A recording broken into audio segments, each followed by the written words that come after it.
우리가 인생을 살면서 가장 소중하게 여겨야 할 것이 무엇이겠습니까?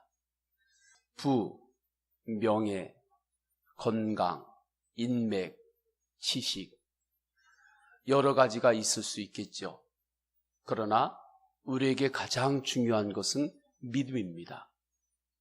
믿음으로 하나님의 자녀가 되었고 믿음으로 이 험한 세상을 우리는 이기며 살 수 있기 때문입니다. 믿음으로 인내하고 믿음으로 감사하고 믿음으로 하나님의 뜻 가운데 순종할 수 있기 때문이죠. 이때 우리가 믿는다고 할 때 믿음의 대상은 누구이고 믿음의 내용은 무엇입니까? 믿음의 대상은 주님입니다. 살아계신 하나님이에요. 믿음의 내용은 하나님께서 우리에게 주신 하나님의 말씀입니다. 그래서 우리는 살아계신 하나님을 믿고 하나님께서 우리에게 주신 하나님의 말씀을 믿을 때 그 믿음의 능력으로 인내하고 감사하고 순종하고 이 험한 세상을 싸워 이길 수 있는 거죠. 주님을 믿고 나아갈 때 그 믿음이 우리를 지킵니다. 그 믿음이 우리의 생각을 지키고 죄악으로부터도 우리를 지킵니다. 비행기에서 군인들이 뛰어내리는 모습이 있죠. 그 높은 곳에서 군인들이 줄을 맞춰가지고 이렇게 막 뛰어내려요. 비행기는 천천히 이제 앞을 향하면서 가죠. 그 높은 곳에서 뛰어내렸는데도 불구하고 땅에 안전하게 착지를 할 수 있습니다. 이유는 단 하나죠. 낙하산이 잡아주기 때문입니다. 낙하산 하나만 뒤에서 잡아줘도 그 공중 위에서 뛰어내렸을 때 땅에 안전하게 착지할 수 있는 거죠. 하물며 하나님의 말씀이 우리를 잡아주시는데 우리가 어떠한 상황에서도 하나님이 주시는 그 은혜 안에서 우리는 안전하게 살 수 있는 거죠. 이때 하나님의 말씀과 우리를 연결해 주는 것이 무엇입니까? 낙하산의 그 지붕과 같은 곳과 몸을 연결시켜주는 그 줄이죠. 그것이 바로 믿음입니다. 그래서 우리는 하나님의 말씀을 믿는 믿음으로 살 때에 기적의 삶을 살게 되는 거예요. 몇 주 전에 김학중 감독께서 지방 부흥회를 오셨을 때 하신 말씀이 기억이 납니다. 그분이 어린 자녀들과 개척교회를 시작하실 때에 인간적인 느낌으로는 벼랑 끝에 서 있는 것 같았다, 그렇게 간증을 하셨습니다. 정말 벼랑 끝에 서 있는 것 같았다, 그렇게 이야기를 했어요. 그래서 본인은 더욱더 하나님 아버지만을 더욱더 의지했고 하나님 아버지를 끊임없이 부르짖었고 오직 하나님께서 주신 말씀만 믿고 목회하며 살았다는 거죠. 그러다 보니까 그 하루하루가 쌓였고 지금까지 올 수 있었다고, 하나님의 놀라운 기적의 삶들을 체험할 수 있었다고 그렇게 고백했던 말씀을 들었습니다. 성도가 사는 길은 하나님을 믿고 하나님이 주신 말씀을 믿고 사는 겁니다. 이 믿음으로 살 때 믿음의 기적이 일어나요. 모세는 이스라엘 백성들과 함께 출애굽을 했죠. 모세가 믿을 일은 하나님 한 분뿐이었습니다. 하나님 한 분만 믿었는데 광야에서 만나의 기적을 체험합니다. 땅에서는 얻을 수 없는 양식들, 그것이 광야의 환경이었죠. 그때 하나님께서 하늘문을 여시고 광야로 만나로 일용할 양식을 채워 주셨습니다. 불뱀에 물려가지고 이스라엘 백성들이 죽어갈 때 하나님께서 장대에 놋뱀을 만들고 높이 들어 올려라, 그리고 놋뱀을 바라보아라 했을 때 믿음으로 바라보았고 믿음으로 바라볼 때 불뱀에 물려 죽어가던 백성들이 살아났습니다. 모두가 하나님의 말씀을 믿고 순종할 때 일어나는 기적의 열매들이었어요. 오늘 본문도 다니엘의 세 친구가 살아계신 하나님을 믿고 살아계신 하나님의 말씀을 믿을 때에 체험했던 믿음의 기적들입니다. 오늘 말씀의 배경을 살펴보면 이래요. 바벨론의 느부갓네살 왕이 아수르와 이스라엘을 점령해 들어가죠. 근동을 점령하면서 포로들을 끌고 와서 바벨론의 교육을 시키지 않았습니까? 그 포로 가운데 다니엘과 다니엘의 세 친구가 있었던 거죠. 느부갓네살 왕이 꿈을 꾸었고 그 꿈을 해석하기를 원하는데 바벨론에 있는 어떠한 지혜자들도 그 꿈을 해석을 못했어요. 다니엘이 해석을 했습니다. 그 이후로 다니엘이 바벨론의 총리가 되었고 바벨론에 온 다니엘의 세 친구들은 지방의 관료들이 되었던 거죠. 이 사건이 있었던 지 약 10년이 흐른 뒤의 일입니다. 10여 년이 흐른 뒤의 일이 다니엘서 3장의 내용이에요. 느부갓네살 왕이 금으로 신상을 만듭니다. 우상을 만들어요. 그 우상의 크기는 어느 정도였냐면 높이가 30m가 됩니다. 너비가 3m가 돼요. 그리고 겉은 다 황금으로 다 만들었습니다. 지금 생각해도 높이가 30m면 아파트 10층 높이 정도 될 터인데 밑에서 올려다 볼 때 10층 높이만 해도 얼마나 높은데 이 당시에는 그러한 높이 있는 건물이 전혀 없었던 시대에 신상을 그렇게 30m 높이로 만들고 황금으로 다 덮어놨으니 얼마나 웅장하고 화려했겠습니까? 그러니까 바벨론의 경제력과 군사력, 그 모든 것들이 총 집합이 되어서 만들어낸 랜드마크와 같은 그러한 우상이 올라가게 된 거죠. 이때의 신상은 누구를 상징했느냐?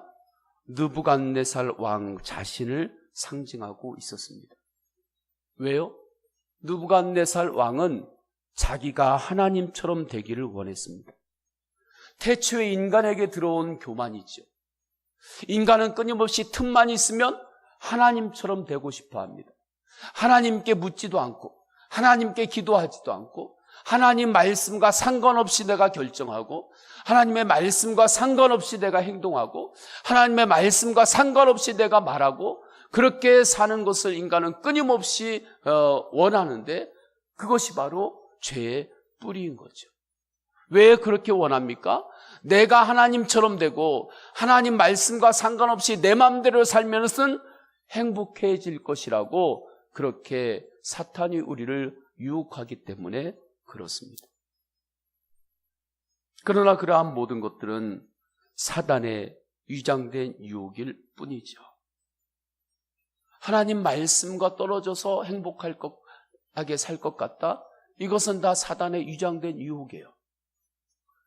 소련이 아프가니스탄과 전쟁을 할 때 뿌렸던 지뢰 중에 나비 지뢰라고 하는 것이 있습니다. 그것은 크기도 그렇게 크지 않은데 위에서 나비 지뢰를 이렇게 뿌리면 나비처럼 생겼어요. 모양을 국방색으로도 하지 않고 또 예쁜 색깔로 이렇게 꾸몄습니다. 그러니까 나비 지뢰가 곳곳에 나비처럼 되어 있으니까 위에서 뿌리니까 펼쳐지면서 사방으로 뿌려진단 말이에요. 그러면 나비 지뢰가 너무 예뻐 보이는 거예요.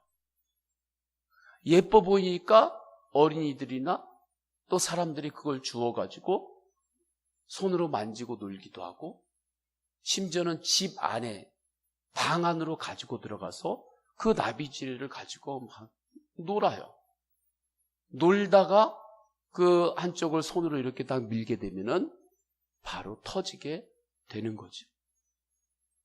이처럼 사단은 하나님의 말씀과 관계없이 살면 더 행복하고 그것이 더 인간적인 삶을 살 수 있다는 생각을 나비 지뢰처럼 온갖 문화를 동원해서 우리들의 생각에, 인간들의 마음에 무차별로 뿌립니다.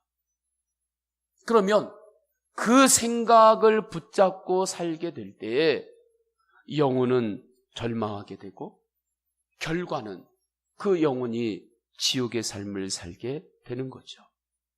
느부갓네살 왕은 사단에게 지금 속고 있는 것이고 느부갓네살의 교만을 통하여 사단에게 쓰임받고 있는 거예요.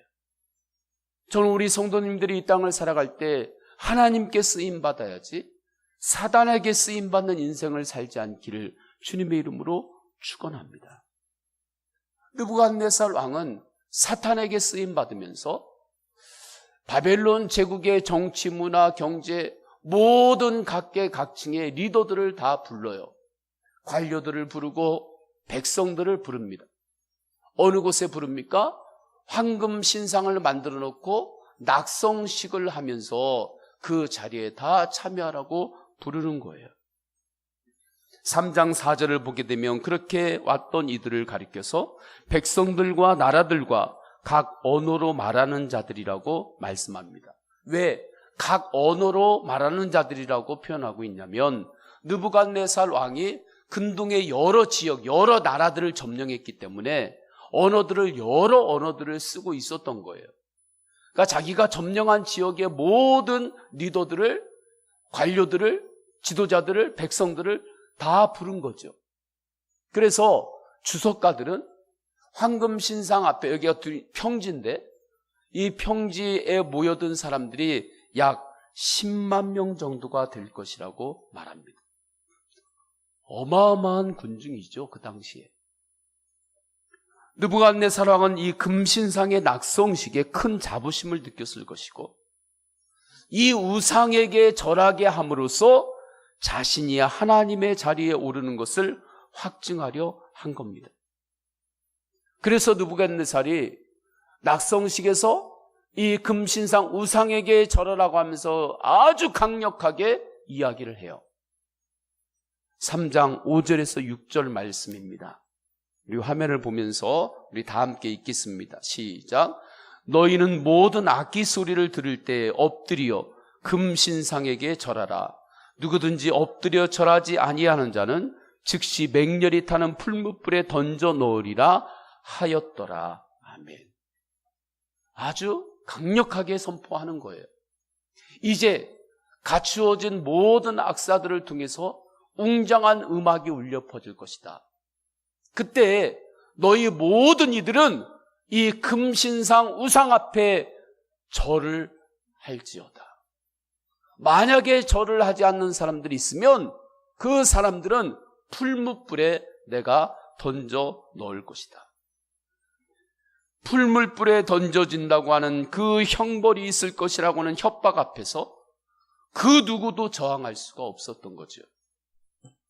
그런데 이러한 분위기에서도 금신상 우상을 숭배하지 않고 나는 하나님만을 예배하겠다고, 나는 오직 하나님만을 예배하겠다고 절을 하지 않는 사람들이 있었습니다.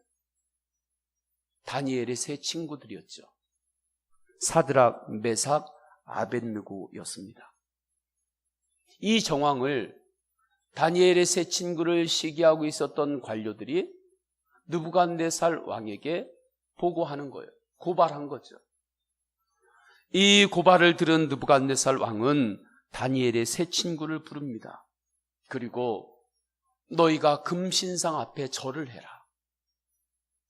다시 한번 음악이 울릴 터인데 너희들이 금신상 앞에 절을 하면 내가 용서해 주겠다. 왕의 명령을 거역하면 곧 죽음인 것을 세 친구는 너무나도 잘 알고 있었습니다.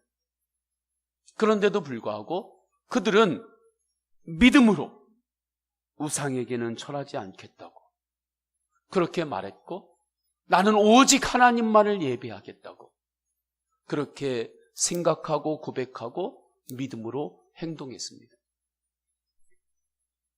우리는 여기에서 놀라운 기적의 모습을 만나게 되는 거예요. 믿음으로 생각하고 믿음으로 말하고 믿음으로 다니엘의 세 친구들이 행할 때에 일어나는 놀라운 믿음의 기적을 우리는 직면하게 됩니다. 그렇다면 다니엘의 세 친구에게 일어난 믿음의 기적은 무엇인가? 저는 이 기적이 이 시간에 우리 성도님들 가운데 일어나기를 주님의 이름으로 축원합니다. 믿고 축원합니다. 첫째로 다니엘의 세 친구에게 일어난 믿음의 기적은 마음에서 일어나는 기적입니다. 세 친구는 왕의 명령에 그 엄한 것을 잘 알았어요. 금신상으로 만든 우상에게 절하지 않으면 풀무불에 던져져야 합니다. 이 당시 풀무불에 대한 이야기가 있어요. 바벨론 제국이 오늘날로 이야기하면 이라크에 있는 그러한 땅을 지칭을 합니다. 한 독실한 성도가 이라크에서 외교관으로 있게 되었었는데 이분은 다니엘을 너무나 좋아했어요. 그래서 이라크 중부에 있는 그 바벨론 도시 바빌주라고 하는 곳에 이분이 찾아가서 그곳을 봅니다. 직접 둘러보면서 깜짝 놀란 게 있어요. 금신상이 세워졌던 두라 평지에 가봤는데 그곳에 석유 유전이 있더라는 것입니다. 다른 것으로는 그곳을 계속해서 꺼지지 않는 불을 만들 수가 없는 그러한 평지인데 그것을 보면서 느부갓네살이 만들었던 풀무불은 석유를 부어가지고 꺼지지 않는 불처럼 계속해서 활활 타오르게 했던 그러한 불구덩이인 것을 알게 되었어요. 그래서 느부갓네살 왕이 풀무불을 7배나 더하게 하겠다 했을 때 그 안에 석유를 더 부었던 거죠. 그러니까 그 불구덩이의 그 화염이 얼마나 뜨겁게 올랐겠습니까? 그곳에 다니엘의 세 친구가 던져지는 겁니다. 이 불구덩이는 세 친구에게 현실이 있죠. 고난을 머리로 생각할 때는 고난은 논리적이에요. 그런데 고난이 나에게 실제로 닥쳤을 때는 논리가 없습니다. 머리로 생각할 때는 고난에 다 기승전결이 있어요. 그런데 나에게 고난이 닥쳤을 때는 막막한 거예요. 세 친구는 바빌론의 고위 관리들이었습니다. 어떻게 보면 바빌론이라고 하는 그 조직이 이 다니엘의 세 친구를 지켜줬던 거예요. 그런데 하루아침에 그 바빌론이 그들을 죽이려고 하는 존재로 변한 겁니다. 이러한 경험을 10여 년이 넘게 기업에서 직장생활을 하다가 구조조정 가운데에 그 어려움을 겪은 한 임원의 경험담을 볼 텐데 그것을 보면 다니엘의 세 친구들의 현실이 어떠했을지 우리는 조금이나마 가늠할 수 있어요. 그분의 고백이 이렇습니다. 어느 날 갑자기 선후배로 그렇게 가깝게 지내던 상사가 자기를 부르더라는 거예요. 들어갑니다. 처음에 얼굴 표정은 약간 미안한 얼굴 표정을 짓더니 곧바로 아주 차갑게 얼굴 표정이 바뀌면서 이렇게 이야기를 하더라는 거예요. 김 부장, 그동안 수고했습니다. 이제 우리 회사가 여러 가지 어려움 가운데 있는데 그래서 부득이하게 김 부장 같은 인재를 우리가 내보내지 않으면 안 되는 그러한 상황이 됐습니다. 미안합니다. 그러면서 차갑게 이야기를 하더라는 거예요. 그 이야기를 갑자기 듣는 순간에 정말 머리가 띵해져서 말을 더듬거렸대요. 자기가. 말이 더듬거려가지고 제대로 나오지 않았다고 해요. 상사는 계속해서 말합니다. 김 부장이 지금까지 회사에서 사용하던 컴퓨터하고 그 앉아있던 그 책상의 서류 모든 정리들은 직원들이 알아서 할 테니까 지금 바로 집으로 가면 됩니다. 회사의 기밀 보안 규정상 부장 당신이 컴퓨터라든지 서류를 정리할 수 없게 되어 있습니다. 그러니까 지금 당장 집으로 가면 다른 직원들이 컴퓨터하고 자료들은 정리해서 짐들은 집으로 붙일 것이고, 그리고 계좌번호 하나 알려주면 그곳에 퇴직금을 입금할 테니까 그렇게 알고 가십시오. 그동안 수고하셨습니다. 김 부장이 나오는데 너무 서러워가지고 한없이 뜨거운 눈물을 흘리면서 나왔다고 합니다. 그 후에 여러 가지 어려움들을 겪으면서 그래도 작은 가게를 하면서 이제는 안정이 되었는데, 안정이 되었음에도 불구하고 그날을 생각하면 마음이 떨릴 정도로 그 배신감과 그 아픔이 있다는 것이죠. 이러한 일을 지금 다니엘의 세 친구가 당한 겁니다. 바벨론의 포로로 끌려왔지만 그들은 10여 년 동안 바벨론을 위해서 지방 관료로 얼마나 충성을 했는지 모릅니다. 성경을 보게 되면 이들이 정말 성실하게 충성을 했다고 하는 것을 알 수 있어요. 그런데 어느 날 갑자기 금신상에게 절을 안 한다고 가족들에게 인사 한마디 할 겨를도 없이 풀무불에 직접 던진다는 것이죠. 이때 우리가 성경 속으로 들어가서 말씀과 만난다면, 그냥 성경을 우리가 겉에서 이렇게 구경하는 게 아니라 이 말씀 가운데 우리가 들어간다면 이 다니엘 세 친구들의 마음이 어떻겠습니까? 배신감도 들었겠고, 그들도 인간인데 그 석유 불구덩이 앞에 서 있을 때에 왜 두려운 마음이 있지 않았겠습니까? 그런데 그들은 두려움이 있음에도 불구하고 믿음으로 하나님을 바라보았습니다. 그리고 가나안 땅에 들어올 때부터 주님께서 주셨던 말씀, 아버지로부터 계속해서 전해드렸던 말씀, 하나님의 말씀을 생각했습니다. 그 말씀이 어떠한 말씀이냐? 여호수아서 1장 9절 말씀이죠. 강하고 담대하라. 두려워하지 말며 놀라지 말라. 내가 어디로 가든지 내 하나님 여호와가 너와 함께 하느니라 하시니라. 이 말씀을 생각했고, 그 순간에 다니엘의 세 친구는 이 하나님의 말씀을 어떻게 했어요? 믿었어요. 하나님의 말씀을 믿었습니다. 믿어지는 게 은혜죠. 하나님의 말씀을 믿어지는 것이 가장 큰 은혜입니다. 저는 그 은혜가 우리 성도님들에게 이미 임한 줄 믿습니다. 그럼 그 은혜를 붙잡고 살기만 하면 돼요.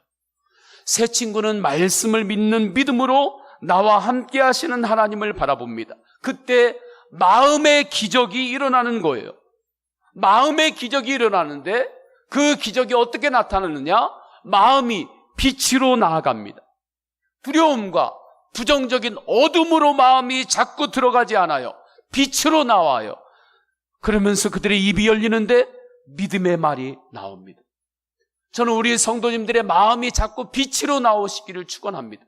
자꾸 빛으로 나와야 돼요. 어둠으로 들어가면 안 돼요. 빛으로, 주님의 말씀의 빛으로, 끊임없이 마음이 빛으로 나와야 돼요. 그때 이 세 친구들이 입을 열어 믿음의 말을 하는데 17절의 말씀이죠. 우리 17절을 다 함께 읽도록 하겠습니다. 시작. 왕이여, 우리가 섬기는 하나님이 계시다면 우리를 맹렬히 타는 풀무불 가운데에서 능히 건져내시겠고 왕의 손에서도 건져내시리이다. 아멘. 믿음의 기적은 어디에서부터 일어나야 되느냐? 내 마음에서부터 일어나는 겁니다. 마음의 기적이 먼저예요. 마음이 중요합니다. 아직 새 친구의 현실은 풀무불 앞에요.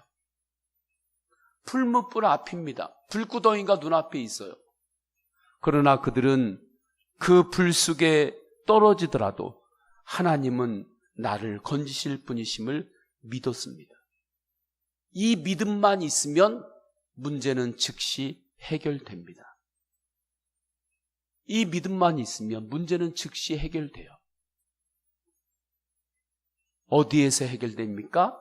내 마음 안에서 해결됩니다. 현실에서는 아직 해결이 안 됐죠?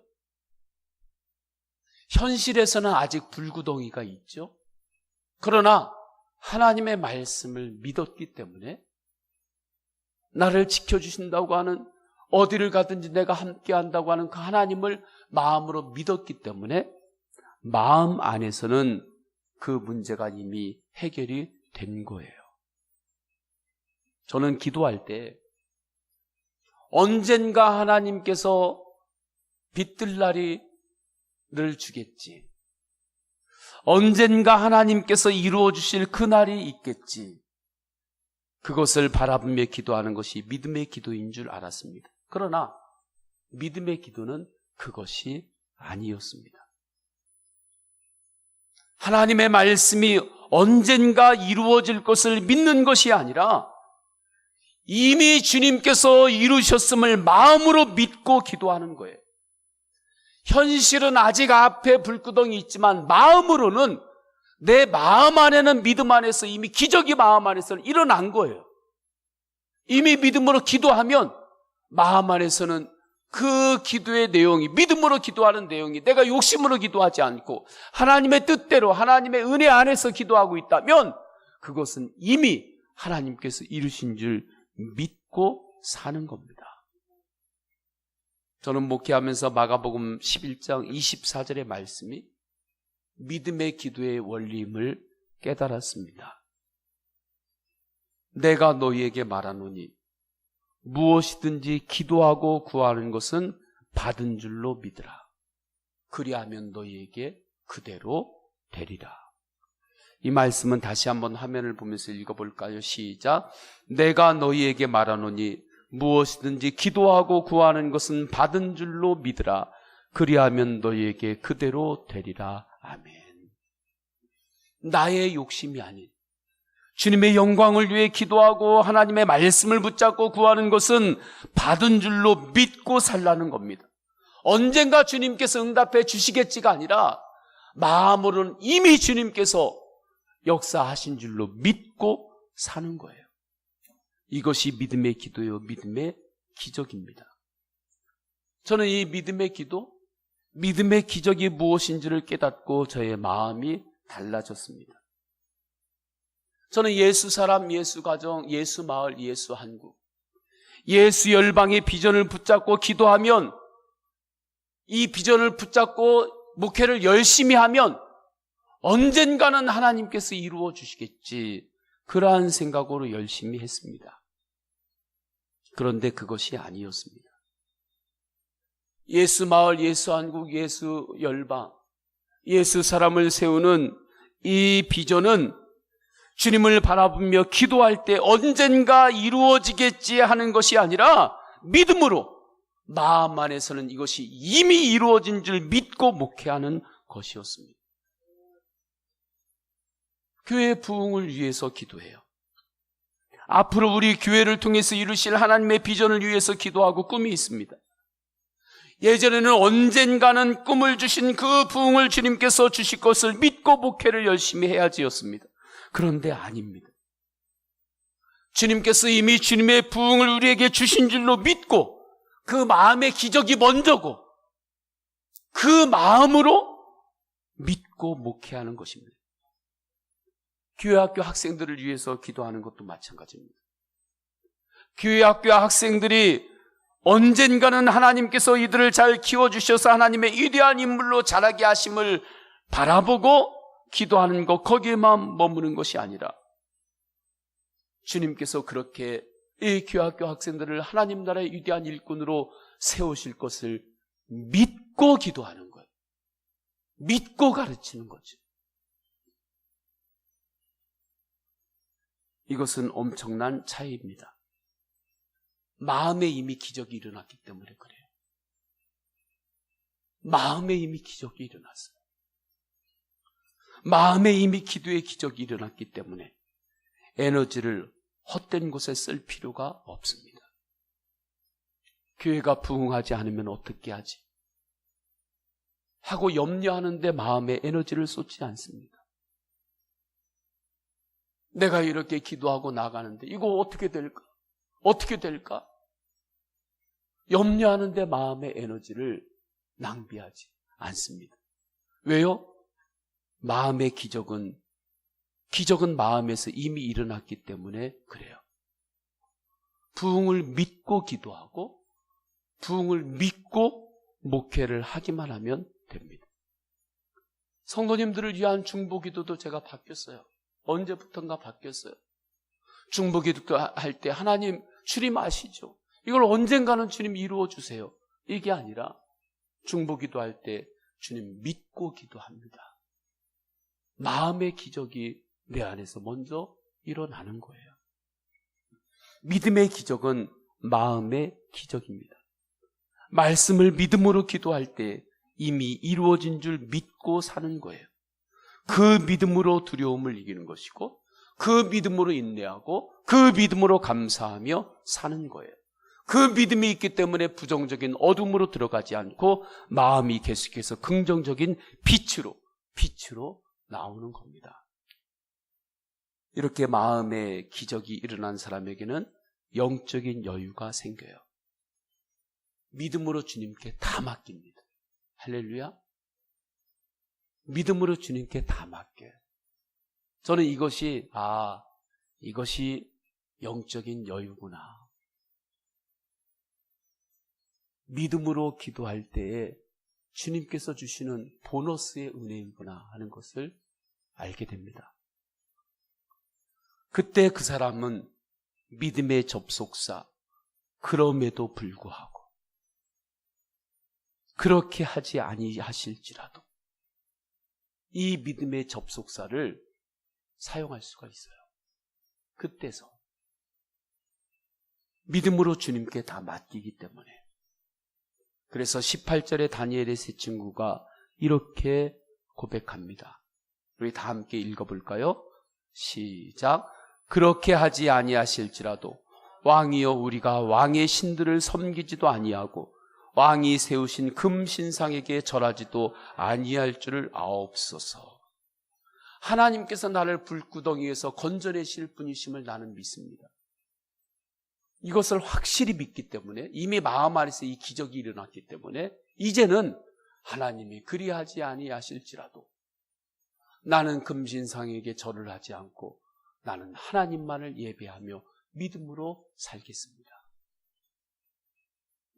하나님이 이 마음을 보시고 하나님이 우셨을 것 같아요. 이 마음은 순교자의 마음이기 때문입니다. 마음의 기적 중에 최고의 단계죠. 이것을 사도 바울은 로마서 14장 8절에서 이렇게 고백했습니다.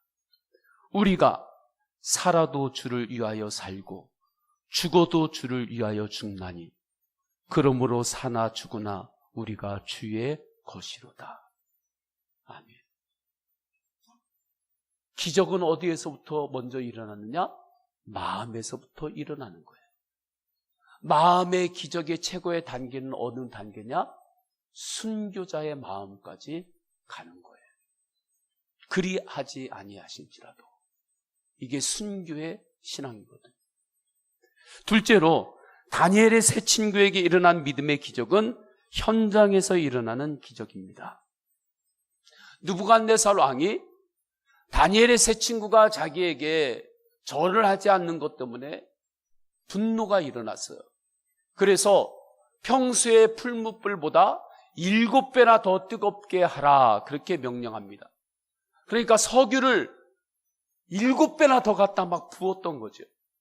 그러니까 그 불기둥이 그 입구로 얼마나 크게 막 뻗쳐서 나왔겠습니까?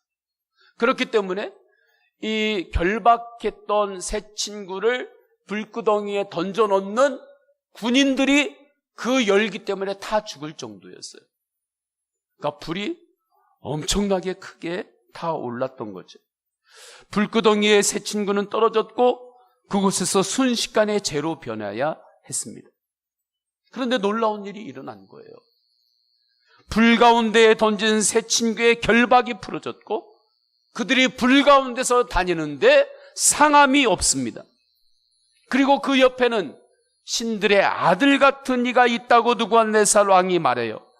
25절의 말씀입니다. 다른 이가 말한 게 아니에요. 새 친구를 죽이려고 했던 느부갓네살 왕이 자기 입으로 말하는 거예요. 왕이 또 말하여 이르되 내가 보니 결박되지 아니한 네 사람이 불 가운데로 다니는데 상하지도 아니하였고 그 넷째 모양은 신들의 아들과 같도다. 이때 넷째 모양 신들의 아들이라고 하는 이 고백 가운데 주석가들이 말하기는 이분은 바로 성육신으로 오기 전에 예수님이라고 이야기를 합니다. 맞는 거죠. 새 친구는 마음의 기적이 일어났고 이제는 불 속에 던져진 그들의 삶의 현장에서 기적으로 나타난 것이죠.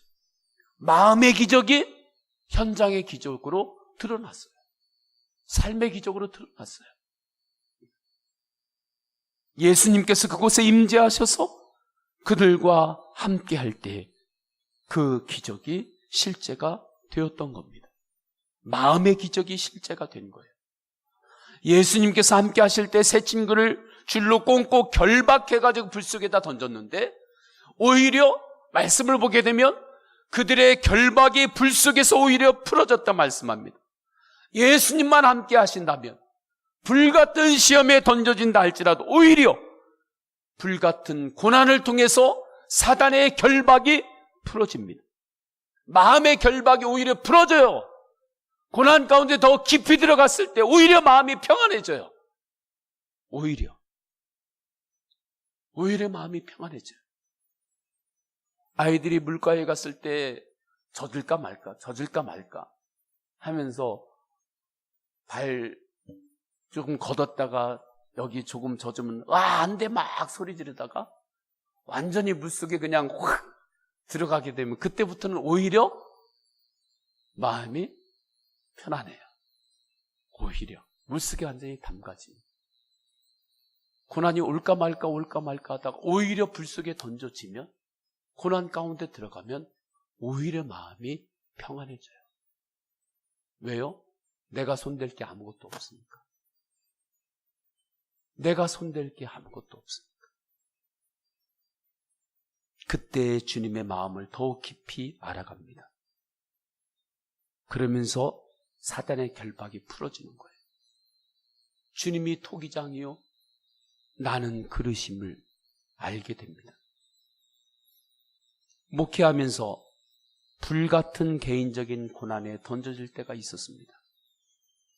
왜 불같은 고난입니까? 마음이 타들어갔기 때문이죠. 정말 마음이 불에 데인 것 같았습니다. 그때마다 예수님께서 힘을 주셨어요. 그리고 마음의 결박이 오히려 그때 풀어졌습니다. 제 개인사에도 그러한 불같은 그 마음이 불에 데인 것 같은 그러한 때도 있었고 또 하나님께서 인도하시는 그 하나님의 길을 걸어갈 때 그 여정 가운데도 그러한 어려움의 순간들이 있었어요.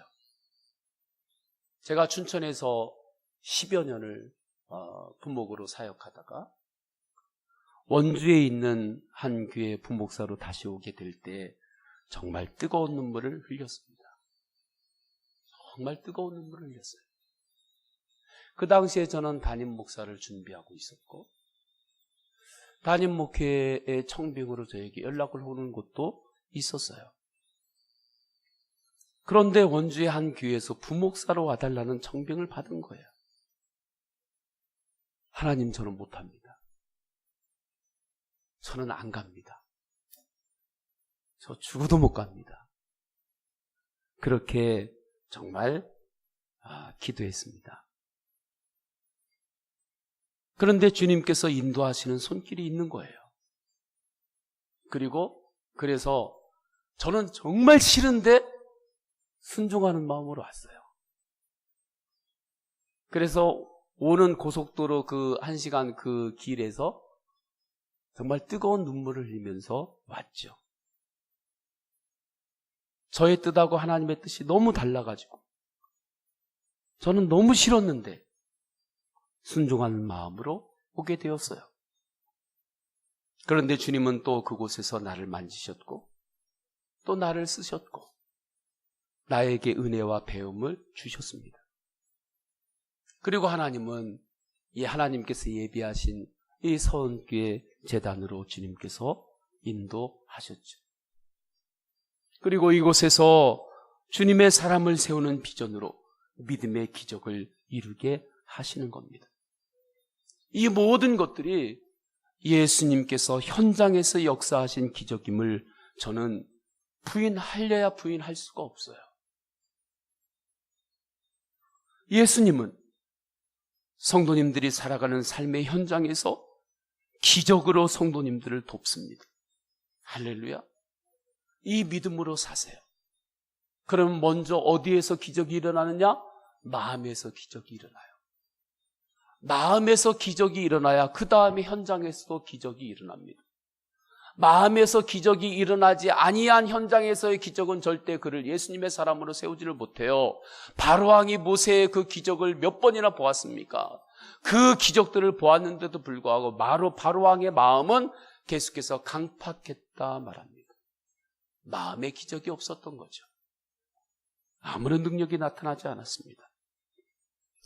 성도님들이 때로는 불같은 시험을 만나도 뜨거운 눈물을 흘려도 마음이 불에 데인 것 같아도 성도님과 함께 하시는 예수님이 돕습니다.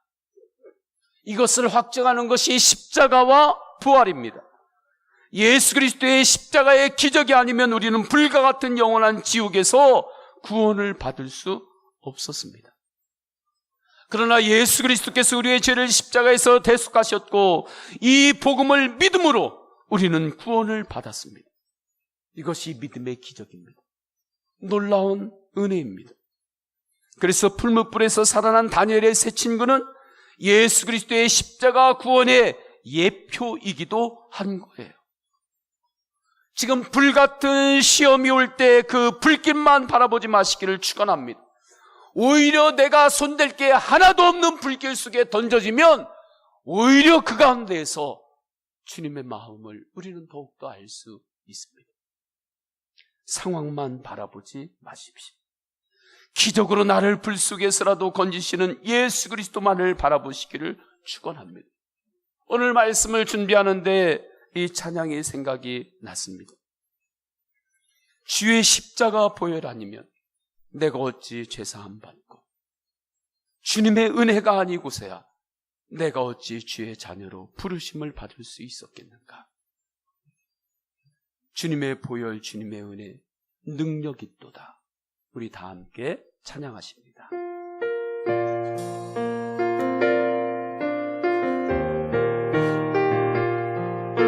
나의 능력을 바라보지 말고 오직 주님의 능력을 바라보십시오. 주의 십자가 보혈 아니면 내가 어찌 죄사함 받으며 주의 십자가 보혈 아니면 내가 어찌 구원을 받으려 주의 십자가 보혈 아니면 내가 어찌 주의 자녀 되고 주의 십자가 보혈 아니면 내가 어찌 영생을 얻으랴 주의 보혈 능력 있도다 주의 피 믿음으로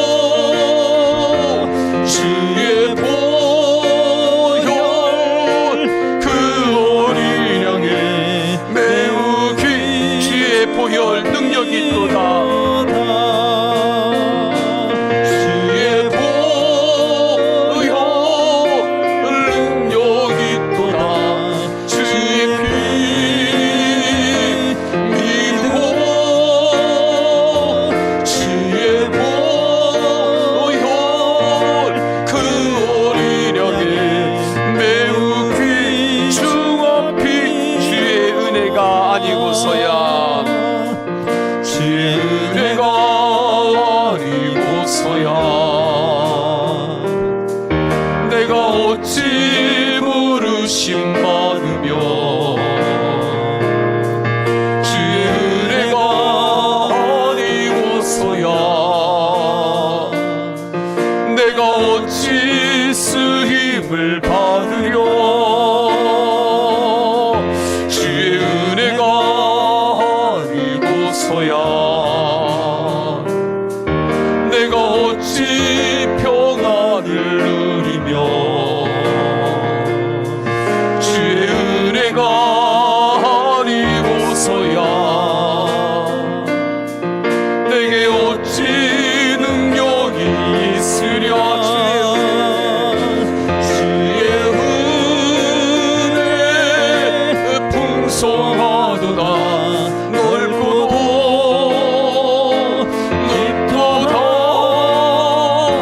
주의 은혜 한량 없도다 매우 놀랍고 크도다.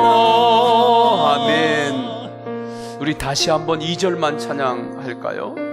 2절 찬양할 때 넷째 줄, 셋째 줄, 넷째 줄에 보면 주의 은혜가 아니고서야 내가 어찌 평안을 누리며 주님의 은혜가 아니면 우리는 이 땅에서 평안을 누릴 수 없습니다. 세상이 그렇습니다. 주의 은혜가 아니고서야 내게 어찌 능력이 있으랴. 은혜가 없으면 우리는 감사할 능력도 없고 인내할 능력도 없고 순종할 능력도 없습니다. 그러나 주님의 은혜가 있기에 그 은혜로 우리는 또 믿음의 삶을, 그 기적의 삶을, 마음의 기적이 일어나고 현장에서 기적이 일어나는 그 삶을 살아갈 수가 있습니다. 주님의 은혜를 다시 한번 바라보면서 주의 은혜가 아니고서야 주의 은혜가 아니고서야 내가 어찌 부르심 받으며 주의 은혜가 아니고서야 내가 어찌 쓰임을 받으려 주의 은혜가 아니고서야 내가 어찌 평안을 누리며 주의 은혜가 아니고서야 내게 어찌 능력이 주의 은혜 풍성하도다. 주의 은혜 풍성하도다 넓고도 깊도다 주의 은혜 한량 없도다